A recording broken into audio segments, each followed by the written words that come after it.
going on, everybody? Hey, come have lunch with me.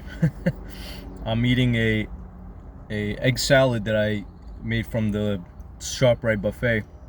You know, the food is pretty good. Anybody in New Jersey knows ShopRite is like our giant or our jewel Osco, right, for the state of New Jersey, and decent amount of well, I think it's pretty much the state of New Jersey. And not gonna lie, the buffet is always banging. It's a little expensive though, by pound. So when you get like 2-3 eggs in there, your weight does go up. But today, usually whenever I get it, maybe like once a week max, once every 2 weeks. I sometimes would hit like not 15, but I've had 15, but like $11, $12, $13, and I brought it down to $9. So I think I'm making some progress with that. But the food is always pretty good, and Jersey has some of the, as far as the U.S. goes, some of the best olives that you can find. I can't find good olives and a different array of olives in the Chicago area for the life of me. I know they're out there somewhere. It's just a matter of like convenience, where you can just go to your local grocery store in Jersey and get delicious olives. So look at this. I'm eating 3 in a row. So anyway, a couple of things came out this morning about some of the stuff we discussed. How bad the job market is, especially how bad the job market is for Gen Z and the younger people coming out of college. Unemployment rate, according to the numbers, 4.2% overall, 7 to 8% for college grads, and especially young folk and college grads. So 7 to 8% of the 4.2% is what they're showing for Gen Z being affected by in the workplace. But even some of the experts that I listened to this morning on the news are discussing that these numbers might not be 100% accurate. And I think they've kind of alluded to Jerome Powell's discussion, right? So Jerome Powell himself has come out and said, again, as I said in my previous videos, that his statistical data might not be accurate. But, you know, I guess we'll wait to see what happens when it comes to all that.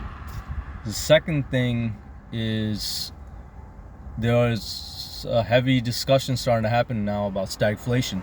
Now, I didn't realize this earlier, in the sense that I wasn't paying attention to this part of it, but the actual inflation numbers.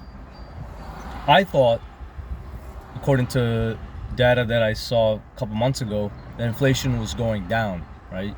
And I actually had mentioned this in one of my videos. Now this is a correction to that video, that hey, inflation's coming down, so it's something good is happening. And articles that came out at the time were kind of alluding to that. So I'm like, all right, that if inflation's coming down, something good is happening. Then maybe we might be safe from stagflation, or the threat of stagflation. Stagflation, again, being high inflation, high unemployment, right? High costs, high unemployment. So I was mistaken, because an expert came out today in the news and said that the video that I was watching stated that inflation is at 2.7%, I think, projected to go to 3 by the end of the year, 3%, from 2.1 or 2.2, whatever we assumed it was supposed to be at right now. So that means that these things that Donald Trump promised, not happening, and our costs are going up. Of course, we can see that across the board. And I mean, are we surprised that the things that Donald Trump said aren't happening? Who's surprised? Nobody's surprised, right? Fucking, that was gonna be the case. This guy's all yap. But besides that, we want to kind of keep an eye on that, because if inflation goes up to 3%, then the scare of stagflation could hit. Like, stagflation could hit. That threat could be real, right? So that's one factor. and interest rates are not going to come down. If anything, they might even go up, right? So it's funny to kind of process that right now with how home prices are slowly coming down. Home prices are slowly coming down around the country, especially in the South and the Southwest. But if home prices are coming down naturally right now with where the interest rates are, and then if interest rates go up because inflation numbers go up by the end of the year, then that means that there's going to be less people buying properties than there are now.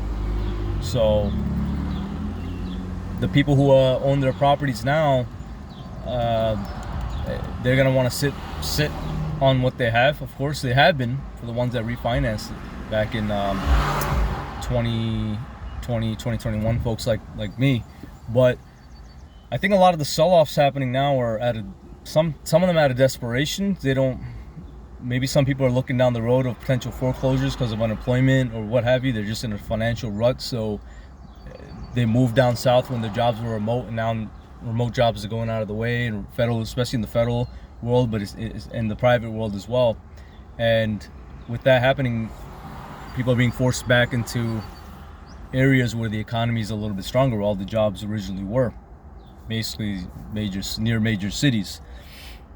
So we're seeing the trend. I knew that the South, moving to Florida was a giant trend. People were talking about it. I never said much.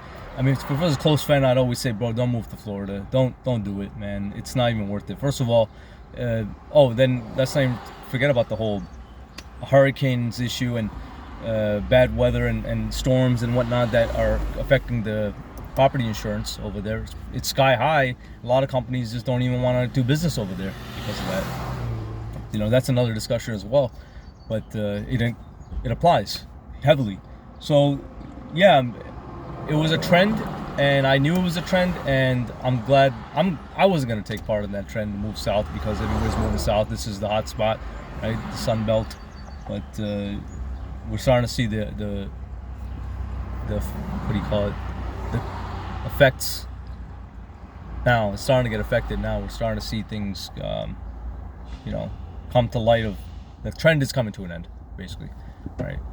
So yeah, man, stagflation is a real scare. Home prices might come down even more if interest rates go up, and people are going to be losing their jobs heavily especially with AI implementation and what have you.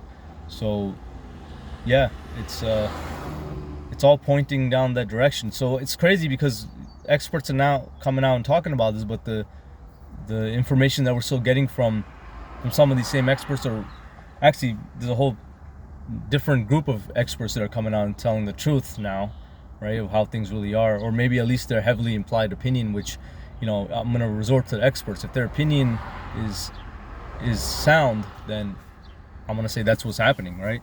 And this guy came out on the news this morning and said that inflation is gone up to 2.7%. And is looking to go to 3% by the end of the year. I thought inflation was down. I was one of those people thinking that too. I thought inflation was coming down. It's not. Issues in the Middle East, if they are prolonged, will also affect our gas prices as well. Gas prices hitting with inflation, and then tariffs are going to affect inflation. So it's like a huge storm, man, all around. And stagflation is looking like it could be a bigger threat now than we originally assumed. So yeah, man, if you're young, please keep an eye on these kind of things. I know it's tough for you guys out there, man. It's tough for me. I'm not young, really. I'm 35. I've been around for a little bit. Been working since I was 16, so shy of 20 years. But yeah, man, it's not the world that I grew up in when I was that age, right? Yeah, 2008 hit. At the time, I had joined the military, and the military was getting so oversupplied with people that they were actually like giving people the out early, like, hey, get out, leave, right? We have too many people. And then the opposite happened, funny enough, few years later. But yeah, something to keep an eye on, because stagflation is a really scary thing. We've hit stagflation before, back in the 70s, and it took a while to come out of that rut. What came at the end of that was great for a good maybe 5-6 years in the 80s. That's why people talk about the 80s being so amazing, because the mid 80s was right at the end of when stagflation was under control through federal policy that finally kicked it in. But we might have to look at that. We have to look at history, but history is repeated, but in different ways, right? So this is different than that issue, so we have to go accordingly, and hopefully our leadership is ready for it. So yeah, man, just wanted to kind of discuss that, and see you guys in the next video.